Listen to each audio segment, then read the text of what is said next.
Book 2, Soldier at the Door, Chapter 17. That's part of his unpredictability. 50 new soldiers and their commander rode to Edge 3 days before the first strongest soldier race. Lieutenant Wallachia, a slender and gangly man with reddish blonde hair and a crooked nose that had experienced too many fights, saw the southernmost tower long before they approached. He shook his head in wonder. "He has been a busy bear, hasn't he?" he murmured to himself. "Sir," called one of the soldiers behind him, "what is that?" "Major Shin's newest strategy to improve the security of the villages. According to the High General, he calls it a tower station." "Well, I could have guessed that," said another soldier. Wallachia smirked, but since he was the head of the line, no soldiers could see it. "Show respect, soldiers. This is your new commander you're referring to, and many of you will be stationed at the tops of those towers." "You could see for miles from that," said a sergeant right behind him, his voice full of awe. "Brilliant! Garters will never be able to take the army by surprise again." "Yes," Wallachia said ponderously. "Should be interesting to see how they deal with these obstacles." The soldiers' banter picked up as they closed in on the tower, and Wallachia stopped his division so they could inspect it. "Bit of a climb up there," said one portly, middle-aged master sergeant, furrowing his brow. "About the height of a 3 or 4 level building, I'd guess. Think they'll use towers everywhere in the world?" Wallachia shrugged. "If Shin finds them successful here, and the High General agrees, I assume every village will be building these. So if you're thinking of putting in for a transfer to somewhere less grueling, think again." The soldiers laughed as the sergeant turned pink. "I can get up that tower, sir. I'll prove it right now." "No, you won't," Wallachia said. "Yes, I will." "How? Jump?" He gestured to the workers over in the field assembling long poles, obviously for the ladder that was not yet installed. The sergeant cleared his throat. "Guess I'll have to prove my prowess at another time, Lieutenant. Now, I imagine the Major is waiting for us?" Wallachia rolled his eyes. "You knew the ladder wasn't there yet, but I'm sure we can find you a tower that is ready. Onward, men! We have a new home to get to." When Wallachia arrived with his 50 that afternoon, he slipped easily into character. After Karna showed him his new quarters, he took the captain by the arm. In a sufficiently worried manner, paling lighter than his already fair skin, he said, "Off record, Captain, what's he like, the Major?" Karna smiled at the apprehension of the newest officer. "You've experienced High General Shin, right?" Wallachia sighed. "Oh, yes, and he was inexperienced. Twice in my last year. He taught 2 courses in command. I wasn't sure I'd survive his one-on-one final exams." Karna winced knowingly. "Well, I've seen Major Shin be as determined, regimented, and fierce as the general. For the first few weeks after the Garter attack, he was a real bear. No one in the command tower dared smile until we got his plans for securing the village finalized." Wallachia pulled a pained face. "But," Karna added, "whereas the general can't seem to quit, Major Shin will suddenly surprise you. You never know what he's going to do, or allow, or insist on next. Makes this quite an interesting assignment. Now that we've got the village towers in place, he's been a little less fierce, but I'd recommend watching your step." "I heard he's married, even has 2 children." Wallachia shook his head in sympathy. "I couldn't imagine having a Shin for a father." Karna chuckled. "That's part of his unpredictability. Just wait, you'll see." Wallachia did see the very next day. Earlier in the morning, he reported for duty in the command tower and experienced the Major. For the next 15 minutes, the Major questioned, challenged, and intimidated him. Shin was most definitely a bear. Then, abruptly, the Major changed completely as he smiled, shook Wallachia's hand warmly, and said, "Welcome to Edge. You're going to enjoy your posting, I promise." It was going to take time to fully understand the Major and his moods, The rest of the day, Wallachia could see by their faces which of the new men had just descended from the tower. They wore looks that were a mixture of shock, worry, and outright confusion. That evening, after the major had gone home, Wallachia and Karna sat at the large desk of the forward command office, going over the records of the new soldiers. Heavy footsteps coming up the stairs startled them both. "Captain?" a familiar voice called before it reached the top. Wallachia stiffened in anticipation, wondering which mood was about to appear, the bear or something else. "I know you and the lieutenant are still here," Shin's voice carried.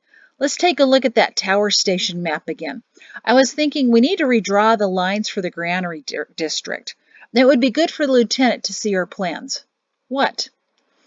As he appeared at the top of the stairs, both officers were staring at him, or rather staring at what he was carrying. The major beamed. "Since Peto here is 15 moons old now, I thought it was time to show him where I go every day." The brown-haired boy with pale gray eyes wore a small dark blue jacket in the same style as his father's uniform. He seemed smaller than a normal child, probably because his father was much larger than a normal man. Wallachia memorized the child's features instantly. While his hair and eye coloring were nothing like his father's, the shape of his face, nose, eyes, mouth, ears, was all Major Shin, in miniature. The baby waved cheerfully at the two officers. They felt obligated to wave back, albeit hesitantly. The proud major grinned. "Pretty good, huh? Jatesy couldn't wave properly till she was a year and a half, kept doing more of a slap. Could get rather dangerous if you were holding her in the wrong way. Of course, now at nearly 2.5, she can wave, and also talks up a storm. Can't understand half of it, but my wife usually can. It'll be easier once she learns to make an S sound. Fortunately, yesterday I decoded 'Fodder, watch, I gream,' and covered my ears just in time. She's going to be as loud as her mother. But Peto's my good little boy, usually. Only has a habit of climbing everything. He made it to the top of a bookshelf earlier this evening, so I decided to get him out of the house so my wife could clean it up without his help. Because as the saying goes, there's no job too tedious that can't turn terrifying when a toddler tries to help. So, the map? Since I'll be in Moreland tomorrow inspecting their new fort, I wanted to make sure we get this done tonight." Wallachia blinked. Then he blinked again, trying to figure out what the monologue was about and still puzzling out the meaning of "I gream." It was as if he was staring at a completely different man. The terrifying major from the morning was replaced by this proud papa who was, well, certainly no one would actually apply the term to Major Shin, but if he were any other man, it wouldn't be a stretch to say he was actually babbling. The bear had turned into a veritable puppy dog when he spoke about his children. That was very good to know. Another reason, Wallachia realized later, that he was staring so hard that Karna had to elbow him 3 times was that he'd never seen an officer holding a child, at least not voluntarily. But Major Shin, running his fingers through his son's thick hair to smooth it to the side, couldn't have looked happier. The captain retrieved the map and brought it to the major's office, and Wallachia followed. In his office, Shin leaned over the map, but his son tried to grab it. No, Peto, not this. Here." He placed the little boy on the floor. "You can have—" He looked around, then picked up a message from the administrators and grinned. "You can have this. Nico Mal signed it himself. You know what to do with it." Wallachia watched in horror as the major's son put the official message in his mouth and tore it with his tiny teeth. "Don't worry, Lieutenant," the major told him upon seeing his expression. "I know what it said. Peto's more effective at destroying papers than my dog. And he doesn't choke on the bits anymore. He usually spits them out. He's fine. Now, what I was thinking over here was—" It took Wallachia another minute to focus on the map over the sound of disrespectful ripping underneath him. Since the major whipped between subjects so quickly, Wallachia found himself feeling a little lightheaded. The three men pored over the map for about 10 minutes, redoing station reporting territories and explaining the system to Wallachia. Suddenly, Major Shin looked up in surprise, and then down at the floor. The message from Mal was scattered in wet shreds, but the boy was nowhere to be seen. The major looked at his officers in alarm. I think my son's absent without permission. The stairs, he cried, and ran out of his office with Karna right behind him. Wallachia knew enough to join them. There was no baby in the forward office or going down the stairs. The major groaned. Need help, sir? Karna asked. Yes, he could be anywhere. He knows how to do stairs, the major called as he ran down them. And I gave Mari such a hard time when she lost him at the... But they didn't hear the rest because the major was already gone, his heavy footsteps sounding like thunder as he ran. Karna and Wallachia followed him. At the bottom of the stairs, the large main receiving area was quiet, as it usually was this time of day. Most of the soldiers were either eating dinner or getting ready for their night shifts. Major Shin stood at the main door, anxiously looking out into the darkening compound. A soldier saluted as he walked by. Private, did you see a little boy? Today, sir? The major groaned and turned around. Karna, check the hallway to the barracks. Wallachia, go to the mess hall. I'll look out here. Wallachia looked at Karna, who raised his eyebrows in a get-moving manner. Wallachia rushed out the side door down the corridor to the mess hall, not sure what he would do with the baby if he saw it. This was most telling, Wallachia considered. The major was nearly hysterical, simply because his little boy was missing. How weak and easily panicked Shin was. He may be as large as a bear, but he was as wretched as a butterfly. All kinds of scenarios played out in the lieutenant's mind. Wallachia didn't understand why he was told this assignment would be difficult. On the contrary, it would be quite easy. So many situations were presenting themselves, he would have thought it was his birthday. And if he didn't like the results that happened with one child, there was another at his disposal. What kinds of chances would a small child have in the forest should it happen to get lost? That would make for a most interesting study. And what if two vanished in different parts without a trace, and their mother was also? Wallachia was startled out of his contemplation when he saw a strapping corporal carrying the little boy coming toward him. The soldier appeared to be exceptionally young, but was surprisingly large in build. Perhaps it was the extreme innocence of his face that gave him such a youthful look, such a carefully practiced look.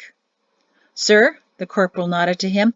I'm assuming the major lost something? Wallachia slipped back into character and sighed, exaggerated in relief. Yes, I think he's about to rip apart the fort. The corporal chuckled. Do you want to bring him Peto, or shall I? Wallachia held up his hands. I wouldn't know how to hold him. The corporal smiled and continued walking down the hallway, Wallachia behind him. The young soldier seemed quite capable of holding the child. The baby started making an odd grunting noise that sounded like unk, unk. He wasn't in the least bit upset or wailing. Wallachia took note of how the corporal held him so that he could copy the position. In the main reception area, the major came running in just as the corporal arrived. Major Shin's shoulders sagged in relief when he saw the soldier with his son. Unk, unk! The major smiled. Yes, Peto, you found your unk. Zenas, thank you. I keep telling you, sir, he's going to grow up to be a scout, the corporal smiled. He toddled right into the mess hall as if he knew what he was looking for. No fear at all. Looks like he made off with some part of someone's pear, too, the major said, as he took his son and gave him a big kiss on the cheek. Wallachia tried not to stare. Major Puppy Dog was quite the disappointment. Unk!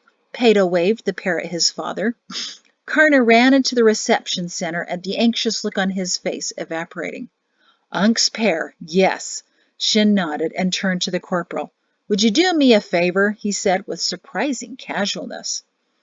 Let me guess. Don't tell your wife, the corporal responded, equally as informal and not even adding sir to his answer. Exactly, Shin pointed at the corporal.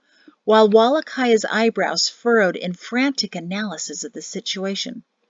"Peto, your mother should be finished cleaning up your mess. How about we go home?" The major nodded goodnight to his men as Peto waved his little hand at them again. Wallachia again felt obliged and waved half-heartedly. He should make himself known to the child somehow, so that he wouldn't make undue noise in his presence in the future. Out of the corner of his eye, he saw the corporal waving like a maniac. Wallachia stared at him and dropped his arm. "Bye-bye! Say bye-bye!" the corporal crooned in a high-pitched voice. "Bye!" the little boy said softly. The major spun around. "Did you hear that?" His question was obviously directed at the corporal because he didn't make eye contact with anyone else. "I did," the corporal squealed like a teenage girl. "He finally said it." "Oh, good job, son." The major kissed his baby again. "My condolences, sir," the corporal grinned. "He's going to be as talkative as his sister." "I'm afraid you might be right," the major chuckled and headed out, trying to get his son to repeat the word, oblivious to everything else. Wallachia turned slowly to the corporal, who was still smiling at the empty doorway. His suspicion increased, and if he could verify it, his superiors would be most impressed with his efforts on his first full day. "I don't think we've met yet," he smiled thinly. "I'm Lieutenant Wallachia," and he held out his hand. The corporal took it. "And I'm the Unk. Good to meet ya." And he jogged down the hallway. Wallachia's chin fell. That wasn't the response he was expecting. In fact, there wasn't anything appropriate about that response, and he was sure he said his part correctly. He looked confusedly at Karna. "The Unk?" Karna nodded. "Baby tender for Major Shin," he said offhandedly. "Uncle. Some of us think he should get a special medal for changing their dirty cloths." "A soldier baby tender for the major?" His hunch grew stronger. "Naturally," Karna smiled. "I told you, this fort is a most interesting assignment. Do you want to be backup for the Unk?" Wallachia thought about that. How much easier would his task be if he became the backup baby tender? Never mind that he knew nothing of children. It's not as if he would be doing much for long.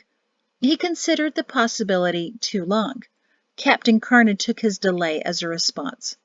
"I'm only teasing you. They wouldn't trust their children with anyone else than Shem Zenas." Lieutenant Wallachia smiled faintly and followed the captain back up the stairs, satisfied. How perfect!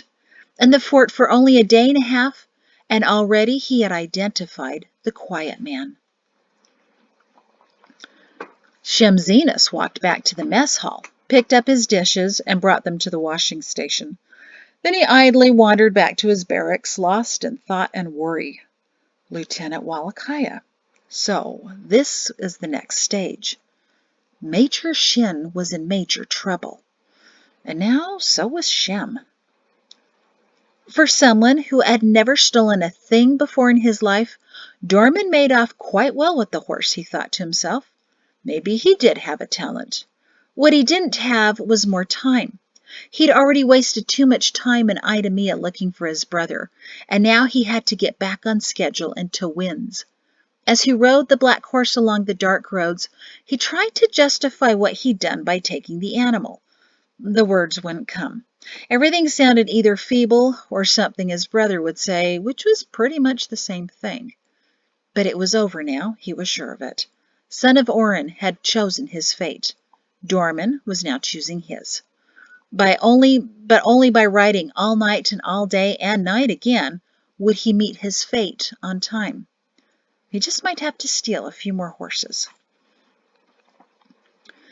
It was a sunny and cool afternoon in the middle of harvest season, the 46th day. Perfect weather for the strongest soldier race. Actually, Perrin clarified to his wife for the umpteenth time that morning over breakfast, is to test stage 3. The tower banner notices not to see who the strongest soldier is, so please stop calling it the strongest soldier race. But everyone else is calling it that, Mari defended sweetly. Because you got them to. Yes, she giggled. I did, didn't I? The day should have been declared a holiday, Perrin decided later. The towers, which had captured the citizens' attention as they were constructed, were now fully manned. It seemed most of the population of Edge put their work on hold to come watch the first trial of the system, especially since they heard the commander of the fort would be racing the young hero of Edge. Also probably Mari's doing as well. It was early afternoon when Perrin approached the village green tower on horseback from the west, having made sure the towers in that quadrant were ready for the test. Corporal Zenas was coming to meet him from the east, and Captain Karna from the south, with verification that those towers in those quadrants were ready as well. What the men hadn't expected was the festival atmosphere that greeted them by the amphitheater. Over 1,000 adults and children were milling around, chatting, and even selling food and drinks as they waited for the race. Perrin shook his head at the unexpected scene. A cheer rose up when the three men arrived from different roads, converging at the village green tower. Major Shin nodded to the crowd and waved politely before walking his horse over to his captain. "Karna," he said in a low voice, "this is madness. We posted bulletins to forewarn the citizens, not to be their entertainment." The captain chuckled. "Remember, Major, you're winning hearts and minds, and that's important since you're now also the administrator's eyes and ears and voice." Perrin sighed. "Only a few body parts remain mine own." "Don't worry," said Karna. "You can borrow some of mine. I'm still your third and fourth hands and second mind." Perrin winked in gratitude. Corporal Zenas looked around nervously from atop his mount. A group of young women with their own homemade cloth banner, proudly sporting the name of Zenas, caught his eye. They waved enthusiastically. Serene was among them, and Perrin noticed Zenas wincing as the silly girl giggled. "Major, maybe we shouldn't do this today, the race, I mean," Zenas said quietly, giving sidelong glances to the girls who called for him and waved more boldly. He waved timidly back. "They squealed." He blushed. Captain Karna shook his head. "That would be a bad idea, Zenas. Those girls have been waiting for nearly an hour to see you," he warned him. "If we cancel now, we'll most likely have an angry mob on our hands. Major, perhaps that should be the signal for the purple banner," he grinned. Major Shin smiled in agreement. "Then I guess you best be on your way to the fort, Captain. You have a relay race to finish setting up. We'll be up shortly after we've checked the last 2 stations." "I'll have the surgeon waiting on standby for you two. If you're able to complete what I've set up for you, neither will be walking well for a week." Karna laughed, kicked his horse, and headed to the fort. Shin looked over to Zenas. He was staring at his horse's mane, trying not to notice the crowd, and especially trying not to look at the girls who kept calling for him. Serene and another girl had taken off their cloaks, despite the chill of harvest season, and slid their short sleeves down to reveal their bare shoulders and even a bit beyond. Cleavage was a new item in fashion, a trend Perrin told Mari she did not need to adopt. By the redness of Zenas's ears, Perrin knew he had seen the girl's efforts to attract his attention. "Let's go over to the tower to make the announcement," he said to him. Zenas clucked his horse to match the major's gait. The men made their way to the 20-foot perimeter of low rocks ringing each tower to remind the children and their curious fathers that they weren't allowed any closer. "I understand your concerns, Corporal," Major Shin said, leaning over and patting him kindly on the back. Now that they were out of earshot, he could gauge the corporal's readiness and relative privacy. "Not feeling up to it? No problem. Just concede defeat now. You did look a little tired on the sofa the other night." Zenas narrowed his eyes and gave him a stern look. "I was tired, sir, because you and Mrs. Shin didn't get home from inspecting the Moorland fort until well after midnight. I was sleeping." The major glared at him. "Sleeping on my favorite pillow." Zenas matched his glare. "The one your wife gave me when she warned me the 2 of you would probably be late. She said you had 2 more, and," he added smugly, "it was quite comfy, sir. I enjoyed drooling on it." The Major fought a tug at the side of his mouth. "So that's why you stayed there all night?" "You could have woken me up, sent me on my way," Zenas said, his face starting to twitch. "No, I couldn't. I tried. Your sergeant was right. You are impossible to wake up unless you smell breakfast cooking. Besides," his face became as soft and mushy as he could make it, "Mari thought you looked so sweet sleeping there." When Perrin said "sweet," he knew he was starting to lose. The smile he meant to provoke on Zenas was sneaking around his mouth instead. Zenas saw it and likely thought he could seal his victory. "Just how sweet did I look, sir?" But it was too much. He snorted. Perrin pointed at him and grinned. "You did that to yourself. No noise, remember? Ha! That's not the first thing you'll lose today, Zenas." Shem laughed. "It was sweet that did it. I saw you starting to lose, too." "Doesn't matter who starts losing, it's who actually loses. That was your rule, remember?" Over the past several weeks, this competition had become almost an obsession with the two men. The day after the Major interrogated the corporal in his office, a timid Shem came over in the evening. During dinner, and with Mari's prodding, Perrin and Shem talked over the ridiculousness of the confrontation the day before. Soon they were reenacting the incident for Mari, this time with laughter and teasing about who should have broken down first. Somehow, over the next few days, a competition evolved to see who could stay sober the longest, no matter what the other said. They were becoming adept at watching each other's eyes and faces for clues that one of them was about to break into a genuine smile or a laugh. At first, Shem lost quickly, but in the past 2 weeks, his ability to match the Major's glare had improved. It was that skill which allowed him to remain sober while challenging the Major to the race.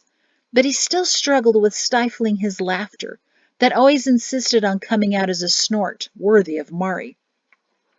"Well, Major Shin, we'll see who loses next." His corporal tried his glare again. "Go make your announcement." Perrin nodded, got off his horse, and climbed the tower until he was about 15 feet off the ground. Everyone gathered at the green quieted when they saw him. "Citizens of Edge," the Major called to them, "I appreciate your coming out, but I'm not sure why you're here. The race will include each of the towers and, from what Captain Carna has revealed to me, even some of your homes. Apparently certain disasters will be visiting you, besides the corporal and me, that is," he added. The crowd began to laugh. "But if you're all here, who's going to be in danger and give Corporal Zenas or me our notes, proving we reached you?" The villagers looked at each other and nodded in understanding. "So I ask that each of you return to your homes. Zenas and I will be starting the race in less than an hour, beginning at the fort. In order for us to accurately determine the effectiveness of this new system, I ask that none of you impede our progress." He glanced down at Shem. "Even if Corporal Zenas agrees to try your cookies, once he starts, he just doesn't stop."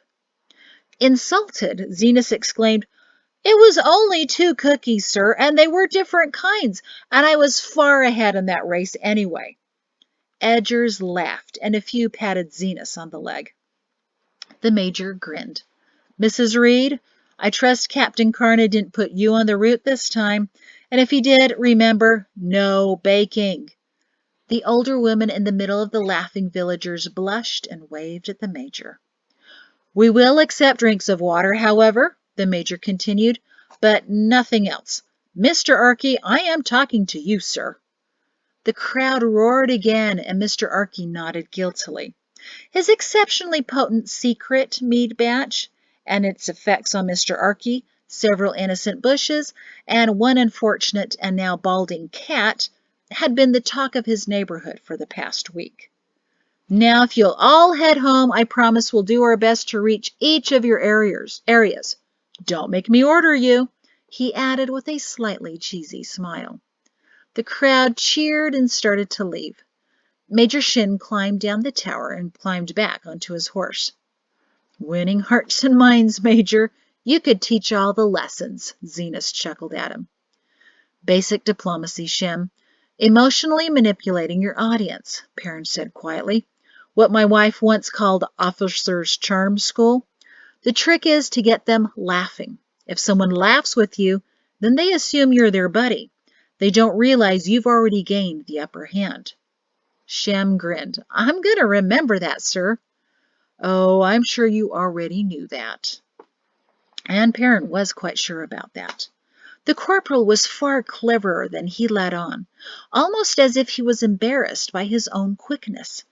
And that was also why Perrin kept him close, just as Hogel had told him. He needed a boy like that on his side in everything. The two soldiers walked their horses toward the edge of the green, but a cluster of young females pushed their way through the dispersing crowd like a flock of gibbering geese and rushed up to Shem.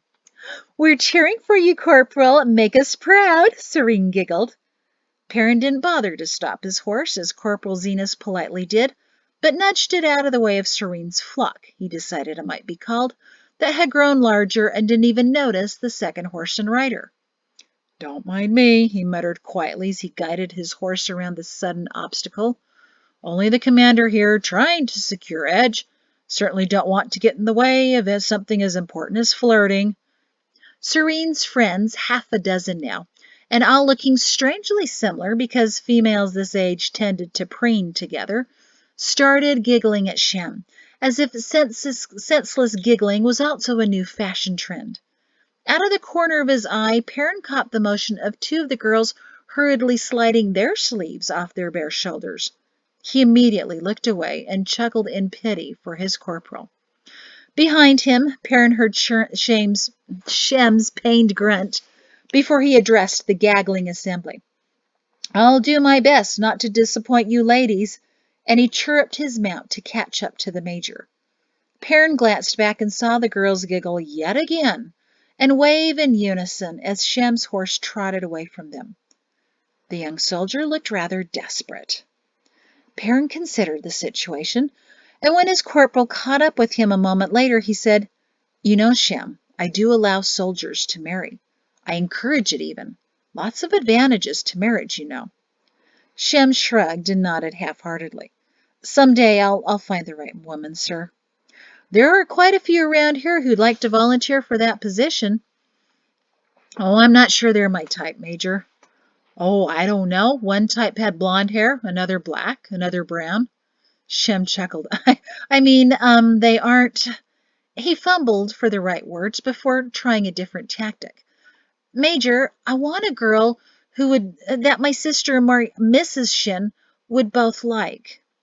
Perrin noticed he started to say Mari again, but fixed it. Only someone that was his would feel such a familiarity, and also feel the need to conceal it. Shem continued as if he hadn't slipped. Someone they would be friends with. Back home there were a couple of girls who, well, if they're still around in a few years. Ah, I see, Perrin said slowly. I don't recommend waiting too long, Shem. I was lucky Mari was still single when I came here, but you can't wait around simply hoping. I know. So you really don't think any of those girls with their Zenith's banner? Sir, would you have wanted to marry your wife if she were... Shem paused to try to phrase it correctly. Minimizing her clothing in public to get your attention? Perrin chuckled. Mari was never that kind of girl. At your age, she was still scaring off men, not trying to attract them. There's much more to her than her looks. That's what I mean. I want more than just looks, but all they have is... Unable to find the right words, he instead wiggled his shoulders like Serene had, and rolled his eyes in disgusted embarrassment. Perrin winced in agreement. Rather relieved you're not interested in her. That giggling, I never knew a sound to be so grating. And I'm stuck hearing it every evening as she cleans up after the boys. I'm afraid Jatesy might start picking it up. Shem chuckled. Serene's incredibly persistent. I don't want to be impolite, but... Keep being polite, Perrin advised. Rudeness simply isn't your nature. But also be very brief. Eventually she may lose interest when she realizes you're not expressing any. Did that work for you? Half of Perrin's mouth lifted into a smile. Now what makes you think I ever had young women infatuated with me? Just stands to reason, Shem shrugged. I imagine that with your father's position and the fact that I suppose that women found, or rather still find you. What I mean is, Perrin chuckled as his corporal grew red. Enough digging your own latrine, Zenas. But yes, there was a girl or two. And occasionally you have to firmly tell one that you really aren't interested. But usually they pick that up on their own. Shem sighed. I sure hope so. She's getting a bit annoying. To put it politely, Perrin said. Well, there are some nice girls in Lunting's congregation. Shem nodded reluctantly. I've seen a few, but it's hard to meet them. Rector Lunting doesn't have those smaller meetings like Rector Densel had. Everyone's just packed into that large barn now. Maybe we can convince a third rector to move here, with smaller meetings again, or get Mr. Metz to come back and start a congregation. Perrin looked down at his horse as it plodded to the next tower station. Shem, he began hesitantly, I think the problem may be Mari and I. Maybe you shouldn't sit with us, or take the children out when they fuss. Since we're the only soldiers there, maybe we should spread out a little. Let some of those girls find their way next to you. Actually, sure, sir, Shem watched his horse too. Sitting with your family is the best part of my week. Perrin would never admit it out loud, but it was his favorite part too. If ever he had a little brother, he would have been exactly like Shem. Sir, I'd hate to sit alone, the corporal said. Besides, most of the girls really aren't listening. They're always passing little notes to their friends, he murmured. They're not quite either. What I want is a girl who thinks, who cares, who talks to me like... My wife, Perrin suggested carefully. Yes, but probably younger. Oh, Shem cringed. That did not come out right. Perrin laughed. It's all right, Shem. I'd be more concerned if you didn't say that. Shem glanced to him to make sure the Major's amusement was genuine. He sighed in relief. And someone like my sister, sir. She and your wife are so alike, and their opinions are very important to me. Almost as important as yours. Perrin smiled. She feels the same way about you, you know. Mari thinks of you as her little brother. He didn't feel the need to add anything more than that. I know, sir, and I appreciate that. It makes being away from home easier. I never had a mother that I remember, but my sister took care of me the same way your wife does. He chuckled. A few weeks ago, when I visited them, my sister gave me my brother-in-law's pillow to sleep on. Oh, so you're used to stealing other men's pillows. Perrin glared at him playfully. How old is your sister? About the same age as you and Mrs. Shin. Perrin nodded thoughtfully, surprised to finally hear something about Shem's family. That's quite a range between children. Not that much, 10 years, but it turned out well. My sister helped care for me when my mother died when I was 2. I often thought the Creator did that span in our ages on purpose. Still, my father complains that he had to wait 10 years to get his boy. Patient man. Yes, usually, Shem said, but when I went home on leave, he said, waited 10 years for my boy, and now he lives as far away from me as he can. Where have you been all this time?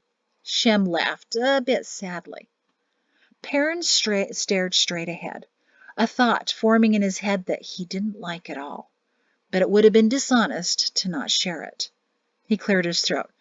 Zenas, the fort and flax will be completed in the next few weeks. I know the colonel who's taking it over. He's still looking for men. If you want to transfer closer to your father, to those girls, consider you could always transfer back here again later. Shem had turned abruptly in his saddle halfway through the Major's proposal. No, sir. This is where I belong. Perrin leaned back in his saddle, surprised by Shem's earnestness. Just consider it, Shem, as much as I'd hate to lose you, and I suspect that Mari wouldn't let me back into the house should I let you go. Perhaps this is what your father needs. His voice became quiet. I can't imagine how I'd feel if Peto left me and I didn't have Mari anymore, I'd probably get on Jatesy's nerves. Shem smiled.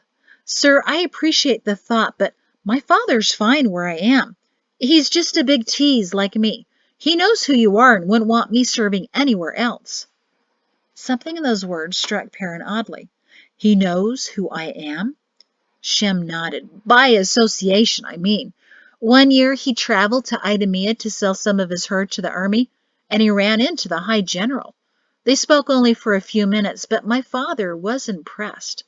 When I told him I wanted to re-enlist long-term, he said he'd be fine with it as long as I was always under your command. Even if you could live closer to home. Especially if I could live closer to home, he laughed. But then he sobered. Please, Major Shin, let me stay here. His tone was so worried that Perrin was stunned. Of course, of course. Wouldn't want to upset Mr. Zenas now, would I? Shem sighed. I'm fine here, sir, really. And if you don't want to upset my father, you will not cheat in this relay race today. That is, after all, the only chance you have of beating me, Grampy. Perrin's mouth dropped open, shocked at the sudden insubordination, but he immediately closed it, because the game was on. 31 years old is hardly a Grampy, boy. Zenas glared at him. We'll see, he said briskly. Your birthday is in 5 days, and I've been invited over for cake. You'll be 32, and that's old. He was already improving at stifling his snort. Thank you. That's the end of the chapter.